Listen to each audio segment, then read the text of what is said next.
안녕하세요. 76세 박순자입니다. 제가 오늘 이 이야기를 하는 이유는 비슷한 상황에 계신 다른 할머니들에게 조금이라도 도움이 되었으면 해서예요. 며느리 때문에 속상해 하시는 분들 많잖아요. 저도 그랬거든요. 지금은 뉴저지에서 혼자 살고 있어요. 남편이 3년 전에 세상을 떠났거든요. 갑작스럽게 심근경색으로 가버렸어요. 40년을 함께 살았는데 어느 날 갑자기 병원에서 연락이 와서 급하게 응급실로 달려갔더니 이미 늦었더라고요. 남편하고 저는 참 열심히 살았어요. 한국에서는 제가 중학교에서 25년 동안 국어를 가르쳤거든요. 그때는 선생님이라는 직업이 정말 존경받는 일이었어요. 월급도 나쁘지 않았고 동네에서도 인정받는 직업이었죠. 남편은 공무원이었고요. 그런데 아들 민수가 중학교에 올라가면서 미국 유학을 보내고 싶다는 생각이 들었어요. 그때만 해도 미국이 꿈의 나라였잖아요. 아들 교육을 위해서라면 뭐든지 할 수 있을 것 같았어요. 그래서 50세가 되던 해에 과감하게 이민을 결정했죠. 미국에 와서 처음엔 정말 힘들었어요. 한국에서는 선생님이었는데 여기서는 아무것도 아니었거든요. 영어도 서툴고 할 수 있는 일이라고는 정말 한정적이었어요. 그래도 포기할 수는 없었죠. 아들을 좋은 대학에 보내야 한다는 일념으로 남편과 함께 세탁소를 인수했어요. 팰리세이즈 파크에 있는 작은 세탁소였는데 하루 종일 뜨거운 다리미질하고 드라이클리닝 기계 돌리는 일이었어요. 한국에서 분필가루 묻히며 칠판에 글씨 쓰던 손으로 빨래를 접고 있으니까 처음엔 정말 눈물이 났어요. 하지만 남편이 옆에서 우리 아들 잘 되는 일이야, 조금만 참자라고 하면서 같이 견뎌줬거든요. 다행히 세탁소 일이 생각보다 잘 됐어요. 한인들이 많이 사는 동네다 보니까 단골 손님들이 생겼고 성실하게 일하니까 입소문도 나고 그랬어요. 몇 년 지나서는 매출도 꽤 안정됐죠. 그래서 아들 대학 등록금도 걱정 없이 될 수 있었고요. 아들이 대학 졸업하고 회계사가 되면서 우리도 조금씩 여유가 생겼어요. 그때 남편이 부동산 투자를 해보자고 하더라고요. 세탁소 장사로 모은 돈에 은행 대출까지 받아서 팰리세이즈 파크에 콘도 하나를 샀어요. 그리고 몇 년 후에는 저희가 살 단독주택도 장만했고요. 정말 열심히 살았어요. 아침 6시에 일어나서 밤 10시까지 세탁소에서 일하고 주말에도 쉬는 날이 거의 없었거든요. 그렇게 15년을 일했죠. 65세가 되면서 세탁소는 다른 분께 넘기고 은퇴했어요. 그때까지만 해도 정말 행복했어요. 아들은 맨해튼에서 회계사로 잘 나가고 있었고 며느리 영미도 처음에는 참 착했거든요. 은행에서 일하다가 결혼하면서 그만뒀는데 저한테도 정말 잘했어요. 손자 준호, 손녀 서연이 태어나면서는 더 행복했고요. 남편이 살아있을 때는 정말 좋았어요.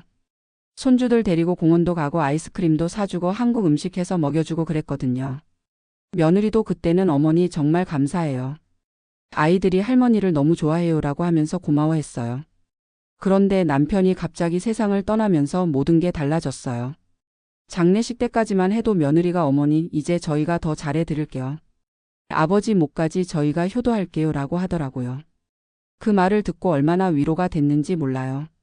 그런데 49제가 끝나고 나서부터 며느리 태도가 조금씩 달라지기 시작했어요. 처음에는 제가 너무 예민한가 싶었어요. 남편을 잃은 충격 때문에 작은 일에도 민감하게 반응하는 건 아닌가 생각했거든요. 그런데 아니었어요. 정말로 며느리가 달라진 거였어요. 전에는 손주들 데리고 올 때 어머니, 아이들이 할머니 보고 싶다고 해서 왔어요 라고 했는데 어느 순간부터는 어머니, 제가 급한 일이 있어서 아이들 좀 봐주세요로 바뀌었어요. 처음에는 당연하다고 생각했어요. 며느리도 할 일이 있을 텐데 시어머니가 손주 좀 봐주는 게 뭐가 어렵겠어요. 그런데 점점 요구가 많아지더라고요.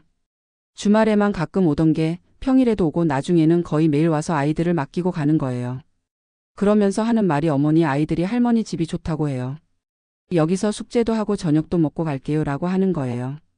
듣기 좋게 말하지만 결국은 자기가 편하자고 하는 소리잖아요. 그런데 그것도 모자라서 며느리가 직장을 다시 구하겠다고 하더라고요. 아이들이 어느 정도 크니까 다시 일하고 싶다는 거예요. 저는 그래도 좋은 일이라고 생각했어요. 며느리도 자기 일이 있으면 보람도 느끼고 좋을 거라고요. 그런데 문제는 그 다음이었어요. 며느리가 직장을 구하면서 저한테 이렇게 말하는 거예요. 어머니, 제가 일을 시작하면 아이들을 더 자주 맡겨야 할 것 같아요. 어머니께서 봐주시면 저희도 안심이고 아이들도 좋아하니까요. 솔직히 그때까지도 크게 거부감이 없었어요. 손주들이니까 제가 봐주는 게 당연하다고 생각했거든요. 그런데 며느리가 직장을 구한 다음부터는 정말 도가 넘었어요. 아침 7시 반에 아이들을 데리고 와서 저녁 7시에 데리고 가는 거예요. 거의 12시간을 제가 봐주는 거죠. 그것도 주 5일을요. 처음에는 어머니 정말 죄송해요. 조금만 도와주세요라고 하더니 나중에는 그런 말도 없어요. 그냥 당연하다는 듯이 아이들을 맡기고 가는 거예요. 아이들 돌보는 게 얼마나 힘든지 아세요? 12살, 9살이면 그래도 어느 정도 컸다고 하지만 여전히 손이 많이 가요. 아침에 일어나서 씻기고 아침 먹여서 학교 보내고 오후에 학교에서 오면 간식 챙겨주고 숙제 봐주고 저녁 준비해서 먹여야 하고요. 한두 번이면 모르겠는데 매일 그러니까 정말 힘들더라고요. 제가 76세예요. 젊을 때도 아니고 이 나이에 매일 12시간씩 아이들 돌보는 게 얼마나 힘든지. 그래도 참았어요. 손주들이니까요. 그런데 며느리 태도가 점점 더 심해졌어요. 어느 날은 아이들 저녁을 못 챙겨줬어요. 그날 제가 몸이 좀 안 좋았거든요. 혈당이 갑자기 올라가서 어지럽고 그래서 누워 있었는데 며느리가 와서는 완전히 화를 내는 거예요. 어머니 아이들이 저녁도 못 먹고 있다고 하는데 어떻게 된 거예요? 제가 믿고 맡긴 건데. 그때 정말 기가 막혔어요. 제가 아픈데도 손주 밥 못 챙겨준 걸 가지고 뭐라고 하다니요. 그래도 참았어요. 며느리도 직장에서 힘들 텐데 집에 와서 아이들이 저녁도 못 먹었다고 하니까 당황했을 거라고 생각하려고 했어요. 그런데 그게 끝이 아니었어요. 며느리가 그 다음부터는 아예 제가 당연히 해야 하는 일이라는 식으로 말하기 시작했어요. 어머니 준호 학원 보내는 거 깜빡하지 마세요. 서연이 숙제 확인 좀 제대로 해주세요. 아이들 간식은 건강한 걸로 챙겨주세요. 이런 식으로요. 심지어는 제가 한인 마트에서 아르바이트 하는 것도 간섭하기 시작했어요. 어머니 아르바이트 때문에 아이들 돌보는데 지장 있으면 안 되는데요. 아이들이 더 중요한 거 아니에요? 정말 어이가 없었어요. 제가 76세에 왜 아르바이트를 하겠어요? 집에만 있으면 답답하고 사람들이랑 만나서 얘기도 하고 용돈도 좀 벌고 그러려고 하는 건데 그것마저 간섭하다니요. 그래도 계속 참았어요. 아들한테 말하면 며느리랑 사이만 나빠질 것 같아서요. 그런데 참다가 터지는 날이 왔어요. 그날은 제가 한인교회에서 친구들이랑 만나기로 한 날이었어요. 한 달에 한 번씩 모이는 모임이 있거든요. 며느리한테 미리 말해뒀어요. 영미야, 다음 주 화요일에 교회 모임이 있어서 아이들 좀 늦게 데리고 가도 될까? 그때 며느리가 뭐라고 했는지 아세요? 어머니, 그게 언제인데요? 제가 그날 중요한 회의가 있어서 일찍 나가야 하는데. 아이들은 어떻게 해요? 저는 그래도 이해하려고 했어요. 그럼 영미야, 민수한테 얘기해서 그날 하루만 일찍 들어오라고 해봐. 아니면 아이들 학원 보내지 말고 그냥 집에 있게 할까? 그랬더니 며느리가 완전히 화를 내면서 이렇게 말하는 거예요. 어머니, 도대체 무슨 말씀이세요? 저희가 돈 벌어서 살림하는데 어머니는 집에서 뭐 하세요? 내가 일 있으면 어머니가 봐주셔야지 무슨 할머니가 손주도 안 봐요? 그 순간 정말 머리가 하얘졌어요. 제가 지금까지 얼마나 참고 살았는데 이런 말을 듣다니요. 할머니가 손주 안 본다고요? 제가 매일 12시간씩 아이들 돌보고 있는데 이런 소리를 듣다니 정말 기가 막혔어요. 영미야, 그게 무슨 말이야? 내가 언제 아이들 안 봤다고 그런 소리를 해. 그랬더니 며느리가 더 큰 소리로 이렇게 말하는 거예요. 어머니, 솔직히 말씀드리면 어머니는 지금 할 일이 뭐가 있어요? 아버지도 돌아가시고 집에서 드라마나 보시면서 놀고 계시잖아요. 저희는 돈 벌어야 하고 아이들 교육비도 벌어야 하는데 어머니가 손주 봐주는 게 그렇게 어려운 일이에요? 정말 충격이었어요. 제가 놀고 있다고요? 드라마나 보면서 놀고 있다고요? 매일 아이들 돌보느라 정신없이 사는데 이런 소리를 듣다니요. 영미야, 내가 놀고 있다고 생각해? 매일 아침 7시 반부터 저녁 7시까지 아이들 돌보는 게 노는 거야? 그랬더니 며느리가 이렇게 말하더라고요. 어머니, 그건 당연한 거 아니에요. 손주 돌보는 게 할머니 역할이잖아요. 그리고 솔직히 어머니도 외롭잖아요. 아이들이 와서 같이 있으면 어머니도 좋으실 텐데 왜 그렇게 싫어하세요? 정말 어이가 없었어요. 자기들 편하자고 아이들 맡기면서 저한테는 외로우니까 좋을 거라고 포장하는 거예요. 그리고 손주 돌보는 게 할머니 당연한 역할이라고요? 그날 밤에 정말 잠이 안 왔어요. 며느리 말이 계속 머릿속에서 맴돌더라고요. 할머니가 손주도 안 봐요? 어머니는 지금 할 일이 뭐가 있어요? 드라마나 보시면서 놀고 계시잖아요. 정말 억울했어요. 제가 언제 손주 안 봤다고 그런 소리를 듣는지. 그리고 제가 76세에 왜 이런 취급을 받아야 하는지. 그 다음날 아들한테 전화했어요. 더 이상 참을 수가 없겠더라고요. 민수야, 엄마가 어제 영미하고 좀 얘기를 했는데. 그런데 아들 반응이 더 가관이었어요. 엄마, 영미가 그렇게 말한 게 아닐 거예요. 영미도 직장 생활하면서 스트레스 받으니까 말이 좀 거칠었을 수도 있고. 그리고 솔직히 엄마도 아빠 돌아가신 다음에 너무 집에만 계시니까 아이들이랑 같이 있으면 좋을 것 같은데요. 아들마저 며느리 편을 드는 거예요. 제가 집에만 있다고요? 매일 아이들 돌보느라 정신없는데 집에만 있다고요? 민수야, 엄마가 집에만 있는 게 아니라 매일 준호, 서연이 돌보고 있잖아. 그리고 마트에서 아르바이트도 하고. 엄마, 그 아르바이트는 용돈 벌이잖아요. 그리고 아이들 봐주는 건 할머니로서 당연한 거고. 영미도 일해야 하니까 어쩔 수 없는 거 아니에요. 정말 허탈했어요. 아들까지 며느리와 똑같은 소리를 하다니요. 할머니로서 당연한 거라고요. 그 전화를 끊고 나서 정말 많은 생각을 했어요. 내가 지금까지 뭘 위해서 살았나, 이런 취급받으려고 미국까지 와서 고생했나. 며느리는 그 다음부터 더 심해졌어요. 아예 제가 불만을 표시하는 게 이상하다는 식으로 행동하기 시작했어요. 아이들을 데리고 오면서 어머니, 아이들 잘 부탁드려요라는 말도 없어요. 그냥 준호야, 서연아, 할머니 집에서 잘 있어라고 하고는 그냥 가버리는 거예요. 그리고 제가 조금이라도 힘들다는 표정을 보이면 어머니, 왜 그러세요? 혹시 아이들 때문에 힘드세요? 라고 물어보는 척하면서 실제로는 그래도 손주잖아요 라는 식으로 말하는 거예요. 정말 견딜 수 없었던 건 며느리가 친구들한테 하는 말이었어요. 어느 날 며느리가 전화 통화하는 걸 우연히 들었는데 우리 시어머니가 아이들 정말 잘 봐주세요. 할머니도 외로우셨는데 손주들이 와서 같이 있으니까 너무 좋아하세요 라고 하는 거예요. 정말 기가 막혔어요. 저한테는 당연한 일이라고 하면서 남들한테는 제가 좋아서 하는 일인 것처럼 말하다니요. 그런데 더 충격적인 일이 있었어요. 며느리가 제 부동산에 대해서 기대하고 있다는 걸 알게 된 거예요. 어느 날 며느리가 아이들을 데리고 가면서 이런 말을 하더라고요. 어머니, 이 집 정말 좋네요. 위치도 좋고 크기도 적당하고. 나중에 아이들이 크면 더 넓은 집으로 이사해야 할 텐데 이런 집이면 딱 좋을 것 같아요. 처음에는 그냥 하는 말인 줄 알았어요. 그런데 며느리가 계속 그런 식으로 말하는 거예요. 어머니, 여기 집값이 많이 올랐죠? 팰리세이즈 파크가 요즘 핫한 지역이라고 하던데. 이런 식으로요. 그러더니 어느 날은 아예 노골적으로 이렇게 말하는 거예요. 어머니, 솔직히 어머니 혼자 이런 큰 집에 살기에는 너무 크지 않아요? 나중에 몸이 불편해지면 관리하기도 힘들 텐데. 그때서야 깨달았어요. 며느리가 제 부동산을 노리고 있다는 걸요. 그래서 저한테 잘해주는 척하면서 실제로는 나중에 유산 받을 생각으로 참고 있는 거였어요. 더 가관인 건 며느리가 친구들한테 하는 말이었어요.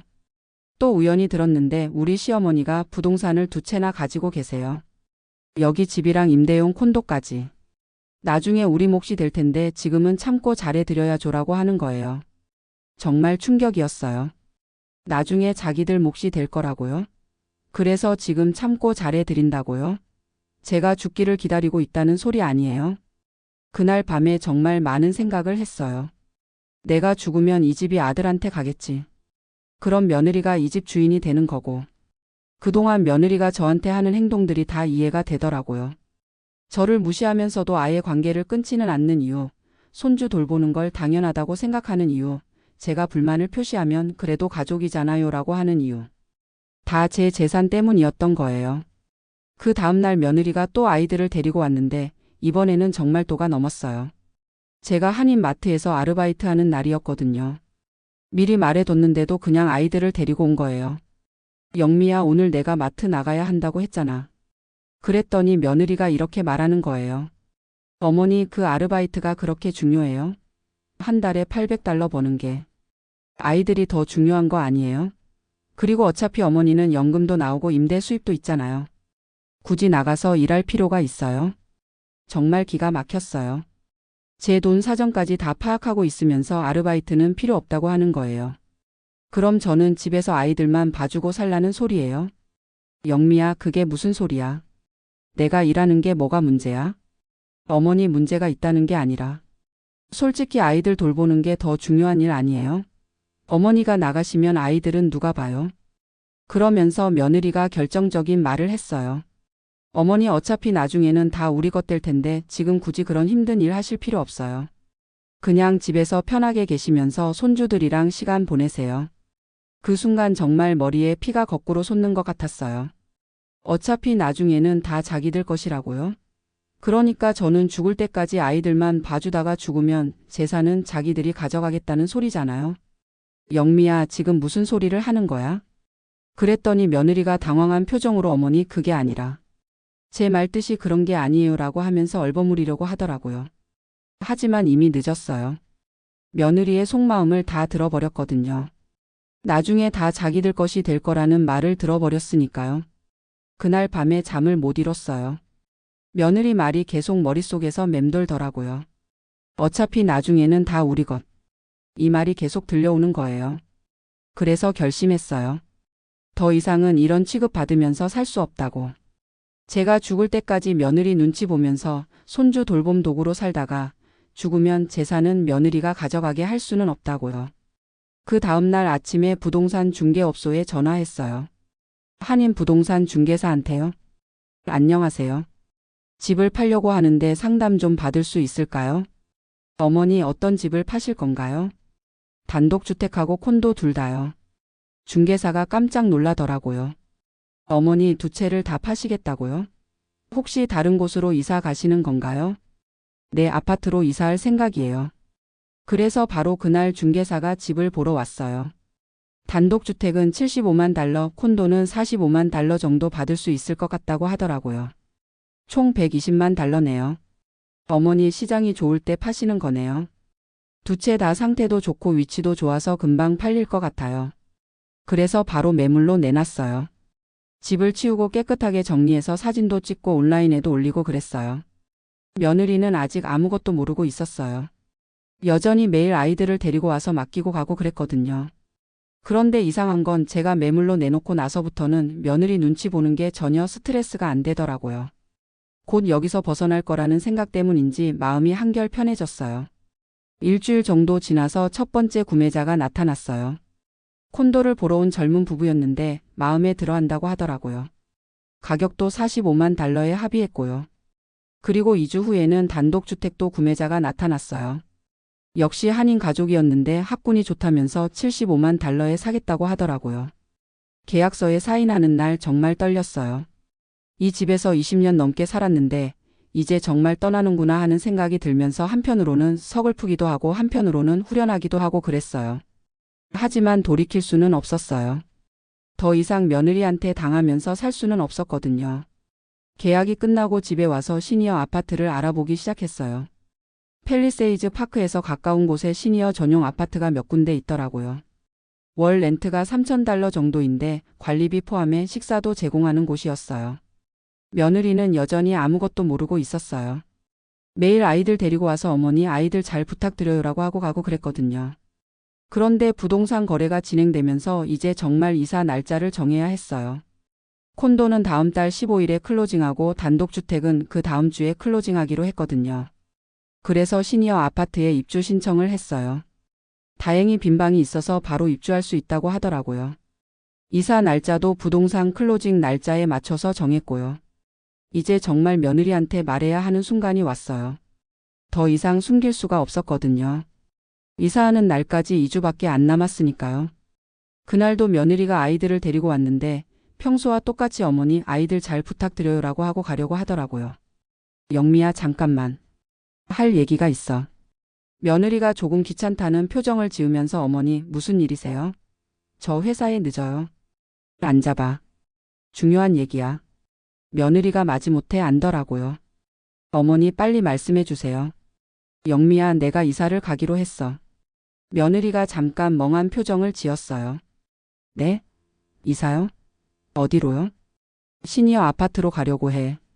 여기는 나 혼자 살기에는 너무 크고 관리하기도 힘들어서. 며느리가 조금 당황한 것 같았어요. 어머니 갑자기 왜 그런 생각을 하세요? 여기서 잘 살고 계시잖아요. 영미야, 그리고 집을 팔기로 했어.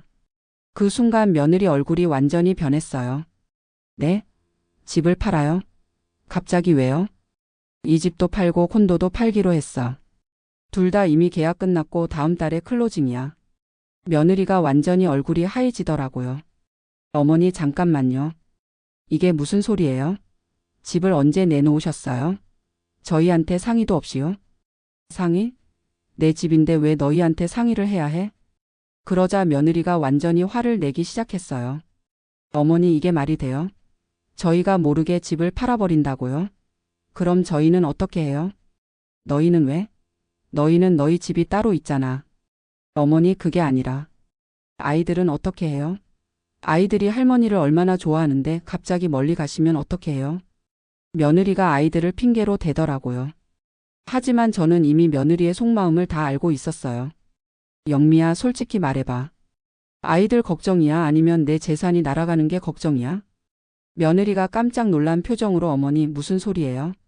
제가 언제 어머니 재산에 관심이 있다고 했어요? 너 지난번에 뭐라고 했는지 기억 안 나? 어차피 나중에는 다 우리 것이라고 했잖아. 며느리 얼굴이 더 하얘졌어요. 어머니 그건 제가 실수로 한 말이에요. 그런 뜻이 아니었어요. 실수로 한 말? 그럼 평소에 친구들한테 나중에 우리 몫이 될 텐데라고 한 것도 실수야. 며느리가 완전히 당황하더라고요. 자기가 한 말들을 제가 다 알고 있다는 걸 깨달은 거죠. 어머니 그건 저는 정말 그런 뜻이 아니었어요. 어머니를 진심으로 모시고 싶었어요. 모시고 싶었다고? 그래서 나한테 할머니가 손주도 안 봐요? 라고 했어? 매일 12시간씩 아이들 돌보는 사람한테? 며느리가 할 말이 없어졌어요. 그러더니 갑자기 울음을 터뜨리기 시작했어요. 어머니 저 정말 잘못했어요. 제가 너무 철없었어요. 다시는 그런 말 안 할게요. 제발 집 팔지 마세요. 하지만 저는 이미 마음을 정했어요. 영미야, 이미 계약도 끝났고 돌이킬 수 없어. 그리고 솔직히 말하면 나도 이제 편하게 살고 싶어. 어머니 그럼 아이들은 어떻게 해요? 제가 일하는 동안 누가 봐줘요? 그제서야 며느리의 진짜 걱정이 나왔어요. 아이들을 무료로 봐줄 사람이 없어진다는 거였어요. 영미야, 그건 너희가 알아서 해야지. 베이비시터 구하든지 아니면 내가 일을 그만두든지. 어머니 베이비시터 비용이 얼마인지 아세요? 한 달에 3,000달러는 나가요. 그럼 제가 번 돈이 다 베이비시터 비용으로 나가잖아요. 그럼 일을 그만둬. 어머니 그게 말이 돼요? 저도 제 커리어가 있고 꿈이 있어요. 정말 가관이었어요. 자기 커리어와 꿈은 중요하다면서 저한테는 손주 돌보는 게 당연한 일이라고 했으면서요. 영미야, 그럼 내 꿈은? 내 인생은? 나는 76세까지 너희 아이들 돌보는 기계야? 며느리가 더 크게 울기 시작했어요. 어머니 제발요. 한 번만 더 기회를 주세요. 제가 정말 잘할게요. 하지만 저는 더 이상 흔들리지 않았어요. 영미야, 미안하지만 이미 결정한 일이야. 다음 달 15일에 이사 갈 거야. 그러자 며느리가 갑자기 화를 내기 시작했어요. 어머니 이건 너무하잖아요. 저희한테 아무 말도 없이 집을 팔아버리다니요. 민수 오빠한테는 말씀하셨어요? 아직 얘기 안 했어. 너한테 먼저 말하는 거야. 어머니 오빠한테 말하면 오빠도 반대할 거예요. 이런 중요한 일을 혼자 결정하시면 안 되잖아요. 그때 제가 화가 났어요. 영미야, 내 집인데 내가 왜 혼자 결정하면 안 돼? 너희가 집값 낸 거야? 너희가 모기지 갚은 거야? 며느리가 더 큰 소리로 울면서 소리쳤어요. 어머니 그래도 가족이잖아요. 이런 일은 가족끼리 상의해서 결정해야 하는 거 아니에요? 가족? 가족이라면서 나한테 어떻게 대했는데? 가족이라면서 내가 놀고 있다고 했고 할머니가 손주도 안 본다고 했잖아. 며느리가 할 말이 없어져서 그냥 계속 울기만 하더라고요. 그때 준호가 방에서 나와서 할머니 엄마가 왜 울어요? 라고 물어봤어요. 며느리가 준호를 끌어안으면서 준호야, 할머니가 이사를 간대. 우리 이제 할머니 못 볼 수도 있어라고 하는 거예요. 정말 가관이었어요. 아이를 이용해서 저를 흔들려고 하는 거였어요. 준호야, 할머니는 멀리 가는 게 아니야. 차로 20분 거리에 있는 아파트로 가는 거야. 할머니 보고 싶으면 언제든지 올 수 있어. 그랬더니 며느리가 더 큰 소리로 어머니 그래도 아이들한테는 너무 갑작스럽잖아요. 아이들이 얼마나 충격받겠어요 라고 하더라고요. 영미야, 그럼 지금까지 아이들한테 할머니를 어떻게 대하라고 가르쳤어? 할머니는 아이들 돌봐주는 기계라고 가르쳤어? 며느리가 대답을 못하더라고요. 그날 저녁에 아들한테 전화가 왔어요. 며느리가 이미 다 말한 것 같더라고요. 엄마, 영미한테 들었는데 집을 파신다고요? 그래, 팔기로 했어. 엄마, 왜 저한테 상의도 없이 그런 결정을 하세요? 너무 갑작스럽잖아요. 민수야, 상의? 엄마가 너한테 상의해야 할 일이야. 엄마, 그래도 가족끼리는 이런 중요한 일을 함께 의논해야 하는 거 아니에요? 아들도 며느리와 똑같은 소리를 하더라고요. 민수야, 그럼 지금까지 엄마한테 어떻게 했는데? 영미가 엄마한테 어떻게 대했는지 알아? 엄마, 영미가 좀 서툴렀을 수도 있지만 나쁜 마음은 아니었을 거예요. 그리고 아이들도 할머니를 너무 좋아하는데. 민수야, 솔직히 말해봐. 너도 엄마 재산 생각하고 있었지? 엄마, 무슨 소리예요? 저는 그런 생각 한 번도 한 적 없어요. 그럼 영미가 어차피 나중에는 다 우리 것이라고 한 말은 뭐야? 아들이 잠깐 말이 없더니 엄마, 영미가 그런 말을 했어요. 정말요? 그래, 내가 직접 들었어. 엄마, 그건 영미가 잘못 말한 것 같아요. 제가 영미한테 얘기해서 사과하게 할게요. 민수야, 사과 받으려고 하는 얘기가 아니야. 엄마는 이제 정말 편하게 살고 싶어. 엄마, 그럼 아이들은 어떻게 해요? 영미가 일하는 동안 누가 봐줘요? 아들도 결국 아이들 걱정이더라고요. 민수야, 그건 너희가 알아서 해. 베이비시터 구하든지 영미가 일을 그만두든지. 엄마, 베이비시터 비용이 만만치 않아요. 그리고 영미도 일을 하고 싶어 하고. 그럼 너희가 감당해야지. 엄마한테 계속 맡길 생각은 하지 마. 아들이 더 이상 할 말이 없어진 것 같더라고요. 그 다음 주에 아들이 직접 찾아왔어요. 며느리랑 같이요. 엄마, 정말 생각을 바꿀 수 없어요? 없어. 그러자 며느리가 갑자기 무릎을 꿇고 앉더라고요. 어머니, 제발요. 제가 정말 잘못했어요. 다시는 그런 말 안 할게요. 제발 집 팔지 마세요. 정말 가관이었어요. 그동안 저한테 어떻게 대했으면서 이제 와서 무릎 꿇고 빌고 있는 거예요. 영미야, 일어나. 이미 늦었어. 어머니, 진짜 마지막 기회만 주세요. 제가 정말 달라질게요. 하지만 저는 흔들리지 않았어요. 영미야, 나는 이제 내 인생을 살고 싶어. 76세에 새로운 시작을 하고 싶어. 그러자 며느리가 갑자기 화를 내면서 일어났어요. 어머니, 그러면 아이들은 어떻게 해요? 할머니가 이렇게 이기적이어도 돼요? 이기적? 지금까지 누가 이기적이었는데? 어머니는 할 일도 없으시면서 손주 봐주는 게 그렇게 싫으세요? 또 똑같은 소리를 하더라고요. 제가 할 일 없다고 손주 봐주는 게 싫다고. 영미야, 나 이제 76세야. 내가 언제까지 아이들 돌봐줄 수 있을 것 같아? 80세, 90세까지도? 그래도 지금은 건강하시잖아요. 조금만 더. 조금만 더? 언제까지가 조금만 더야? 며느리가 대답을 못하더라고요. 그때 아들이 끼어들었어요. 엄마, 그럼 집은 팔더라도 이사는 좀 천천히 하면 안 될까요? 아이들도 적응할 시간이 필요하고. 민수야, 이미 시니어 아파트 계약도 끝났어. 다음 달 15일에 입주하기로 했어. 엄마, 그럼 그 아파트 계약을 취소하고 다른 방법을 생각해 보면 안 될까요? 민수야, 왜 자꾸 엄마 결정을 바꾸려고 해? 엄마가 편하게 살겠다는 게 그렇게 이상해? 그러자 며느리가 갑자기 소리를 지르면서 제 팔을 붙잡았어요. 어머니, 안 돼요. 절대 안 돼요. 집을 팔면 안 된다고요. 그러면서 제 머리카락을 쥐어뜯기 시작했어요. 정말 미친 사람처럼요. 영미야, 뭐 하는 거야? 아들이 깜짝 놀라서 며느리를 말렸지만 며느리는 완전히 이성을 잃은 것 같았어요. 안 돼요. 그 집은 우리 집이에요. 어머니가 마음대로 팔 수 없어요. 그러면서 계속 제 머리카락을 잡아당기고 팔톱을 핥히고 그랬어요. 영미야, 정신 차려. 아들이 며느리를 억지로 떼어놨지만 며느리는 바닥에서 머리카락을 쥐어뜯으면서 울고불고 난리를 쳤어요. 우리 집이에요. 우리 집이라고요. 어머니가 혼자 살기에는 너무 큰 집이라면서 나중에 우리가 물려받을 거라고 하셨잖아요. 그제서야 며느리의 진짜 속마음이 다 나왔어요. 처음부터 제 집을 자기 집이라고 생각하고 있었던 거예요. 영미야, 내가 언제 너희가 물려받을 거라고 했어? 어머니가 직접 말씀하신 건 아니지만 당연히 그럴 거라고 생각했어요. 저희가 어머니를 모시고 있으니까. 모시고 있다고? 나를 무료 베이비시터로 부려먹으면서 모시고 있다고? 며느리가 바닥에서 머리카락을 쥐어뜯으면서 계속 울었어요. 정말 볼 수 없는 모습이었어요. 아들도 완전히 당황해서 어쩔 줄 몰라 하고 있었고요.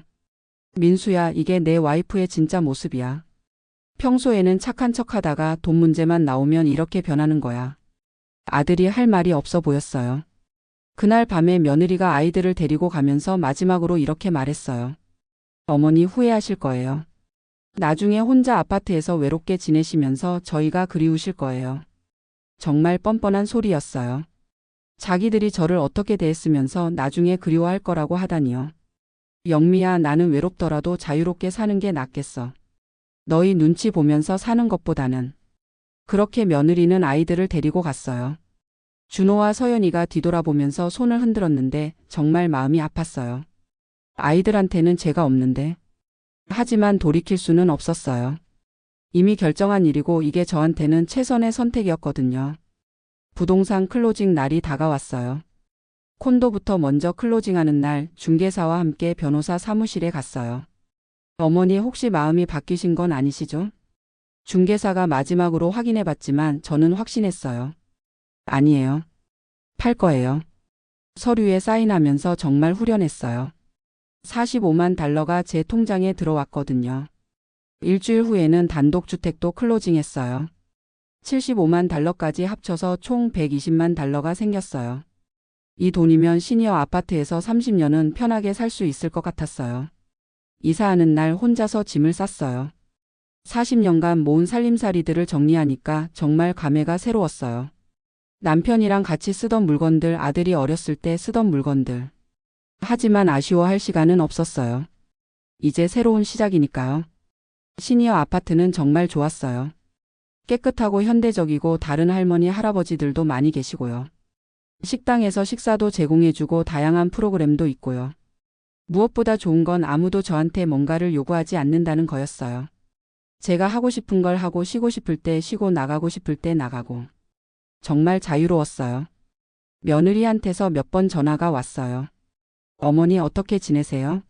아이들이 할머니 보고 싶다고 해요. 잘 지내고 있어. 아이들 보고 싶으면 언제든지 오라고 해. 어머니 그런데 혹시 베이비시터 일 하실 생각 없으세요? 아이들도 어머니를 좋아하고 어머니도 용돈벌이 하실 수 있고. 정말 어이가 없었어요. 집은 다 팔아버린 다음에 이제는 베이비시터로 부려먹으려고 하는 거예요. 영미야, 나는 이제 그런 일 안 해. 내 인생을 살고 있어. 어머니 그래도. 영미야, 더 이상 그런 전화하지 마. 나는 이제 자유롭게 살 거야. 그렇게 전화를 끊었어요. 한 달 정도 지나서 아들이 혼자 찾아왔어요. 며느리는 안 데리고 왔더라고요. 엄마 어떻게 지내세요? 잘 지내고 있어. 여기 정말 좋다. 아들이 아파트를 둘러보면서 정말 깨끗하고 좋네요 라고 하더라고요. 민수야, 솔직히 말해봐. 영미 때문에 온 거지? 아들이 잠깐 머뭇거리더니 엄마, 영미가 요즘 너무 힘들어해요. 베이비시터 비용도 만만치 않고 아이들도 할머니를 계속 찾고. 그래서? 엄마 혹시 다시 생각해 보실 수는 없을까요? 저는 단호하게 말했어요. 민수야, 절대 안 돼. 나는 이제 내 인생을 살 거야. 엄마, 그럼 가끔씩이라도 아이들 좀 봐주실 수는 없어요? 민수야, 나는 이제 그런 일 안 해. 너희가 알아서 해. 아들이 더 이상 말하지 못하고 그냥 갔어요. 그 후로 몇 달이 지났어요. 처음에는 가끔 외로웠어요. 그래도 40년을 가족과 함께 살았는데 갑자기 혼자 살려니까 적응이 쉽지 않더라고요. 하지만 시간이 지나면서 정말 편해졌어요. 아침에 일어나서 커피 한 잔 마시면서 신문 보고 아파트 안에 있는 헬스장에서 운동하고 다른 할머니들이랑 수다 떨고 오후에는 근처 쇼핑몰에 가서 구경도 하고. 무엇보다 좋은 건 아무도 저한테 뭔가를 요구하지 않는다는 거였어요. 할머니 이것 좀 해주세요. 어머니 저것 좀 도와주세요. 이런 말을 들을 필요가 없으니까 정말 속이 시원했어요. 시니어 아파트에서 새로운 친구들도 사귀었어요. 저처럼 며느리 때문에 고생한 할머니들이 많더라고요. 그분들과 얘기하면서 제가 혼자가 아니라는 걸 알게 됐어요. 한 할머니는 이렇게 말씀하시더라고요. 순자님 잘하신 거예요. 우리도 우리 인생이 있는데 왜 죽을 때까지 자식들 눈치만 보고 살아야 해요? 정말 맞는 말이었어요. 저도 제 인생이 있는데 왜 며느리 눈치 보면서 살아야 하겠어요? 6개월 정도 지나서 며느리한테서 다시 전화가 왔어요. 어머니, 제가 일을 그만뒀어요. 왜? 베이비시터 비용이 너무 비싸서요. 제가 번 돈이 다 베이비시터 비용으로 나가니까 일하는 의미가 없더라고요. 그제서야 며느리가 현실을 깨달은 것 같았어요. 저를 무료 베이비시터로 생각했는데 실제로는 한 달에 $3,000짜리 베이비시터였다는 걸요. 그래, 그럼 집에서 아이들이랑 시간 보내면 되겠네. 어머니, 그런데 정말 다시 생각해 보실 수는 없을까요? 제가 정말 잘못했어요. 영미야, 이미 늦었어. 나는 이제 이 생활이 좋아. 그렇게 전화를 끊었어요. 1년이 지난 지금 저는 정말 만족하면서 살고 있어요. 시니어 아파트 생활도 완전히 적응했고 새로운 친구들도 생겼고 무엇보다 자유롭게 살고 있어요. 가끔 손주들이 그립긴 해요. 하지만 후회하지는 않아요. 제가 며느리한테 계속 당하면서 살았다면 지금쯤 정말 우울증에 걸렸을 것 같거든요. 아들이 가끔 아이들을 데리고 와요. 한 달에 한 번 정도요. 아이들이 저를 보면 정말 좋아해요. 그럴 때 마음이 아프긴 하지만 그래도 이게 맞다고 생각해요. 며느리는 아직도 저를 원망하는 것 같아요. 아들 얘기로는 제가 너무 이기적이라고 하면서 손주도 안 봐주는 할머니가 어디 있냐고 한다더라고요. 하지만 저는 상관없어요. 76년을 살면서 이제야 진짜 제 인생을 살고 있는 기분이거든요. 시니어 아파트 친구들과 함께 여행도 다녀왔어요. 라스베이거스도 가고 그랜드 캐니언도 다녀왔어요. 남편이 살아있을 때도 못 가본 곳들이었는데 이제야 가게 됐네요. 무엇보다 마음이 편해요. 누구 눈치 안 보고 누구한테 뭐라고 들을 걱정 안 하고 그냥 제가 하고 싶은 대로 살고 있어요. 가끔 한인마트에서 아는 분들을 만나면 순자씨, 손주들 안 그립냐고 물어보세요. 그럼 저는 이렇게 대답해요. 그리워도 어쩔 수 없어요. 제 인생도 중요하거든요. 어떤 분들은 제가 너무 이기적이라고 하세요. 할머니가 손주 안 봐주는 게 말이 되냐고요. 하지만 저는 신경 안 써요. 그분들은 제가 어떤 대우를 받았는지 모르거든요. 최근에는 한국 방문도 계획하고 있어요. 20년 만에 처음으로요. 그동안은 아이들 때문에 며느리 때문에 한국에 갈 생각도 못했는데 이제는 자유롭게 갈 수 있어요. 한국에 가서 옛 동료들도 만나고 제가 가르쳤던 학교도 구경하고 맛있는 것도 먹고. 정말 기대돼요. $120만 있으니까 경제적으로도 여유가 있어요. 시니어 아파트 월 렌트 $3,000 내고도 충분히 남아요. 이 돈으로 30대까지는 편하게 살 수 있을 것 같아요. 가끔 투자도 해요. 안전한 채권이나 CD에 조금씩 투자해서 이자 수입도 얻고 있어요. 남편이 살아있을 때는 모든 경제적 결정을 남편이 했는데 이제는 제가 직접 하니까 뿌듯해요. 이제 와서 생각해 보니까 며느리가 저한테 한 말들이 오히려 도움이 됐어요. 그 말들을 듣지 않았다면 계속 참고 살았을 텐데 그 말들 때문에 정신을 차리고 제 인생을 찾을 수 있었거든요. 할머니가 손주도 안 봐요. 어머니는 지금 할 일이 뭐가 있어요? 어차피 나중에는 다 우리 것 이런 말들이 저를 깨우쳐 준 거예요. 정말 감사해요.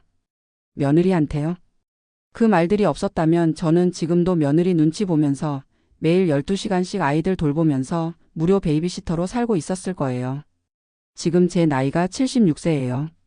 평균 수명을 생각하면 10년, 길면 15년 정도 더 살 수 있을 것 같아요. 그 시간을 며느리 눈치 보면서 살 것이냐 아니면 자유롭게 살 것이냐의 선택이었는데 저는 자유를 택했어요. 후회 없어요. 정말로요. 요즘 시니어 아파트에서 새로운 취미도 생겼어요. 요가 수업도 듣고 그림도 배우고 영어 회화 수업도 들어요. 76세에 새로운 걸 배우니까 정말 재미있어요. 특히 영어 회화 수업이 도움이 많이 돼요. 그동안은 한인 커뮤니티에서만 살았는데 이제는 미국 사람들과도 대화할 수 있게 됐거든요. 시니어 아파트에 다른 인종 할머니들도 많이 계시는데 그분들과 친해졌어요. 이탈리아 할머니 로사는 저와 비슷한 경험을 했대요. 며느리가 아이들 돌보는 걸 당연하게 생각해서 힘들었다고 하더라고요. 그래서 저처럼 독립적으로 살기로 결정했다고 해요. 순자, 우리가 잘한 거야. 우리도 우리 인생을 살 권리가 있어라고 로사가 말해줄 때마다 정말 위로가 돼요. 한국 할머니들과 얘기할 때는 가끔 제가 이기적이라는 말을 들어요. 손주가 그렇게 예쁘지 않나, 며느리도 힘들 텐데 조금 이해해줘야지 이런 말들요. 하지만 미국 할머니들은 달라요. Good for you. You deserve to be happy라고 해줘요. 문화 차이인 것 같아요. 한국에서는 할머니가 손주 돌보는 게 당연하다고 생각하지만 미국에서는 그렇지 않거든요. 각자 자기 인생을 사는 게 당연하다고 생각해요. 이제 저도 미국식으로 생각하기로 했어요. 제가 76년을 살면서 충분히 가족을 위해 희생했으니까 이제는 제 행복을 위해 살아도 된다고 생각해요. 며느리한테서 가끔 문자가 와요.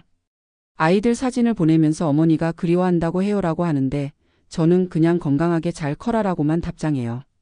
마음이 아프지 않는 건 아니에요. 손주들이 정말 예쁘거든요. 하지만 그렇다고 해서 제 결정을 바꿀 생각은 없어요. 만약에 제가 며느리한테 계속 당하면서 살았다면 손주들한테도 좋지 않았을 거예요. 할머니가 스트레스 받고 우울해하는 모습을 보는 게 아이들한테 좋겠어요? 이제는 손주들을 만날 때도 기분 좋게 만날 수 있어요. 한 달에 한 번 정도 아들이 데리고 오는데 그때는 정말 예쁘게 봐줘요. 맛있는 것도 해주고 선물도 사주고 재미있게 놀아줘요. 예전에는 매일 12시간씩 봐주니까 지치고 짜증났는데 이제는 가끔 보니까 정말 예뻐요. 이게 맞는 것 같아요. 할머니와 손주 관계는 이런 거죠. 가끔 며느리가 직접 찾아와요. 아이들하고 같이요. 그럴 때 보면 며느리 얼굴이 많이 늙었어요. 스트레스를 많이 받는 것 같더라고요. 어머니 어떻게 지내세요? 잘 지내고 있어. 어머니 아이들이 할머니 보고 싶다고 계속 그래요. 그래 보고 싶으면 언제든지 와. 어머니 혹시 일주일에 한 번 정도만 아이들 좀 봐주실 수 없어요? 여전히 포기를 안 하더라고요. 영미야 나는 그런 일 안 한다고 몇 번 말했잖아. 어머니 한 번만 더 기회를 주세요. 영미야 기회는 이미 많이 줬어. 내가 다 망쳤잖아. 그럼 며느리가 아이들을 데리고 가요. 아이들이 뒤돌아보면서 할머니 언제 또 올까요? 라고 물어보면 정말 마음이 아파요. 하지만 이게 맞다고 생각해요. 제가 며느리한테 굴복하면 다시 똑같은 일이 반복될 거거든요. 앞으로의 계획도 많아요. 한국 여행도 가고 미국 이곳저곳도 더 여행하고 새로운 취미도 배우고 76세에 새로운 인생을 시작한다고 생각하니까 정말 설레어요. 혹시 저와 비슷한 상황에 계신 분들이 있다면 용기 내세요. 나이가 들었다고 해서 꿈을 포기할 필요는 없어요. 가족이라는 이름으로 희생만 강요받을 필요도 없고요. 우리도 우리 인생을 살 권리가 있어요. 우리도 행복할 권리가 있고요. 저는 제 선택을 절대 후회하지 않아요. 며느리가 저한테 한 그 말들 할머니가 손주도 안 봐요? 라는 말이 오히려 저를 자유롭게 만들어줬거든요. 그 말 덕분에 정신을 차리고 제 인생을 되찾을 수 있었어요. 이제 저는 정말 자유로워요. 그리고 행복해요. 고맙습니다.